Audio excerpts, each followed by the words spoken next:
بادلوں کو درہ مار کے چلاتا ہے، اور بعض مفسرین کہتے ہیں کہ یہ آواز اس فرشتے ہی کی ہوتی ہے۔ تو اس نسبت سے اللہ تعالیٰ نے اس سورہ کا نام سورہ رعد رکھا ہے کہ اس میں اس رات کا تذکرہ ہے۔ فرمایا هو الذی یریکم البرق، اللہ وہ ذات ہے جو تمہیں چمک دکھاتا ہے۔ جب بادلوں میں بجلی چمکتی ہے وہ اللہ کے حکم سے چمکتی ہے۔ فرمایا وہ تمہیں دکھاتا ہے خوفا و طمعا، اور بجلی کی چمک کو دیکھ کر تمہیں ڈر بھی لگتا ہے کہ کہیں بجلی نہ گر جائے، کہیں یہ بارش عذاب نہ بن جائے، اولے نہ پڑ جائیں، تباہی نہ ہو جائے۔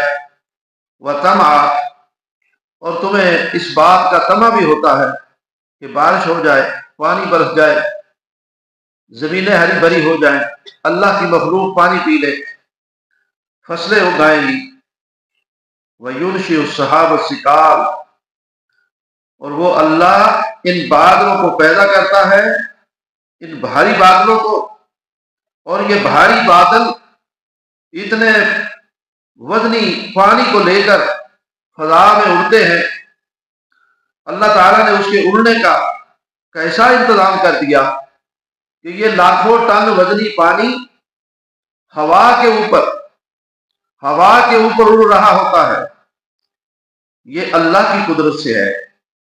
وَيُسَبِّحُ الرَّعْدُ بِحَمْدِهِ وَالْمَلَائِكَةُ مِنْ خِيفَتِهِ، رعد اللہ کی تسبیح بیان کرتا ہے، بادل مینا ہو یا فرشتہ، وہ اللہ کی تسبیح کرتا ہے، بِحَمْدِهِ اس کی تعریفوں کے ساتھ، وَالْمَلَائِكَةُ اور اللہ کے باقی فرشتے بھی اللہ کی پاکی بیان کرتے ہیں۔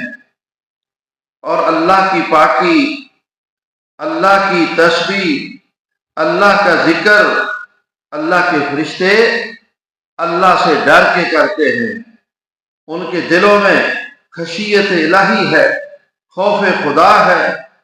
وَيُرْسِلُ الصَّوَاعِقَ فَيُصِيبُ بِهَا مَن يَشَاءُ، اور وہ اللہ ہی ہے جو کڑک کو نازل فرماتا ہے۔ صواعق، وہ کڑک جس کے ساتھ بجلی زمین کی طرف لپکتی ہے۔ فرمایا اللہ تعالیٰ جس جگہ پر چاہتا ہے اس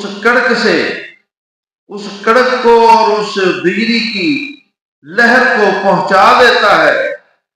وَهُمْ يُجَادِلُونَ فِي اللَّهِ، اور لوگ اب بھی اللہ کے بارے میں جھگڑتے ہیں، اللہ کی قدرت نہیں پہچانتے، اللہ کی طاقت نہیں پہچانتے، اس سے ہیبت نہیں کھاتے۔ یہ پھر بھی کبھی اللہ کے احکامات کو ٹالتے ہیں، کبھی خود اللہ کا ہی انکار کر دیتے ہیں، کبھی اللہ کے ساتھ اس کی مخلوق کو لا کر برابر کر دیتے ہیں، کبھی شرک کرتے ہیں، کبھی کفر کرتے ہیں، کبھی شک کرتے ہیں، کبھی انکار کرتے ہیں۔ یہ اب بھی جھگڑے میں ہیں۔ اللہ اکبر، وَهُوَ شَدِيدُ الْمِحَالِ، یاد رکھو وہ سزا دینے میں بھی بڑا سخت ہے۔ اگر اس کی نافرمانی سے باز نہیں آؤ گے تو وہ سزا دینے میں بھی بڑا سخت ہے۔